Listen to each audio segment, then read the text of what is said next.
Hello everyone, আজকে আমি total 2 পাউন্ডের কেক বানাচ্ছি। মানে 2 পাউন্ড দিয়ে আমি একটা কেকের ডিজাইন করব, যেটা একেবারেই নতুনত্ব।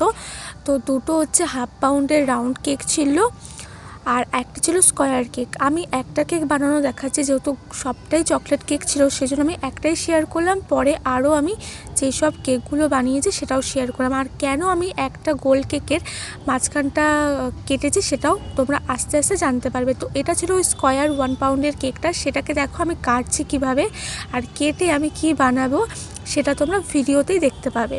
তো যেই কেকের ডিজাইনটা আমি করব, এটা হচ্ছে আমি দুটো পার্টে শেয়ার করবো। মানে আজকে আমি কেকটা ক্রাম কোটিং করা পর্যন্ত দেখাবো। তোমরা আজকে দেখলেই বুঝে যাবে যে এটা আমি কী আর কি বানাচ্ছি।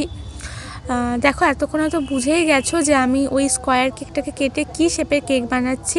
এটা ছিল 1, তার পাশে আমি যেটা রাখছি সেটা হচ্ছে 8। এবার যেটা আমি করলাম, ওই মাঝখানটা ফাঁকা কী করে করলাম সেটাই তোমাদেরকে ভিডিওতে দেখাচ্ছি। দেখো একটা ছোট গ্লাস নিয়ে আমি সেটা মাঝখানে ঢুকিয়ে দিই। কেকটাকে অবশ্যই সেট করতে হবে 4-5 ঘন্টা, তারপরেই এটা করতে হবে।